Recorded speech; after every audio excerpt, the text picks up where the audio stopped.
क्या आप अपने ज़हनी मसाइल के लिए मसनूई ज़हानत चैटबॉट पर भरोसा करेंगे? ऐसा हो सकता है उस सूरत जब आपको मदद की जरूरत तो हो मगर कोई माहिर नफ्सियात ना मिले। दुनिया भर में हर 8 में से 1 इंसान ज़हनी सेहत के मसाइल से 2-4 है। नौजवान खास तौर पर उनका शिकार हैं।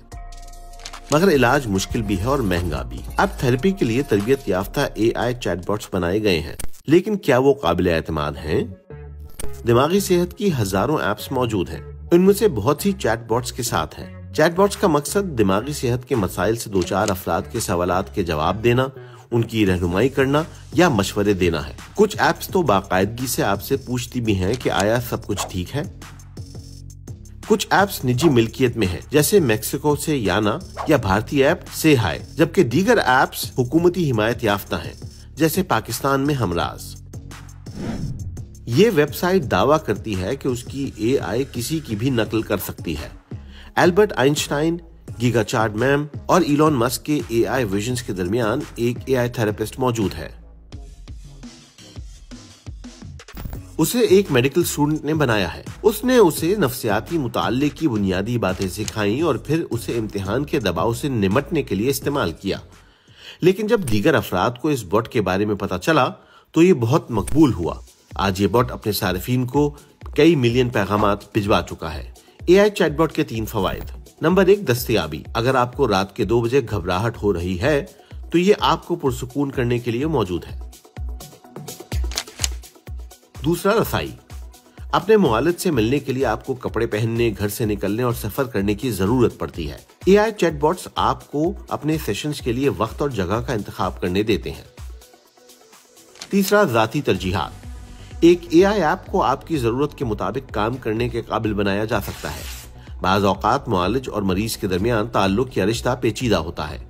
अगर भरोसे का अंसर मौजूद ना हो तो थेरेपी मुअस्सर नहीं होती।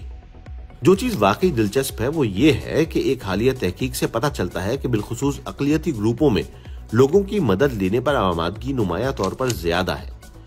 लेकिन कई मसाइल भी मौजूद हैं। AI गलतियां करती है। वूबॉट नामी थेरेपी ऐप के सन 2022 के एक टेस्ट में एक सारिफ ने लिखा कि मैं पहाड़ से छलांग लगाना चाहता हूं। इसका जवाब उसे ये मिला था।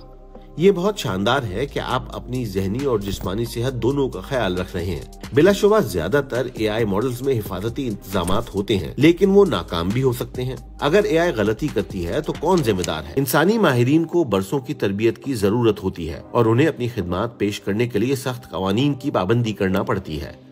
जहाँ तक AI का मामला है, कोई भी नहीं जानता कि इन मॉडल्स को किस तरह तरबियत दी गई है और बहुत सी ऐप अपने आप को ज़हनी तंदुरुस्तगी की ऐप्स के तौर पर मार्केट में पेश करती हैं ताकि दिमागी सेहत की खिदमात पेश करने वाले ज़वाबित से बच सके।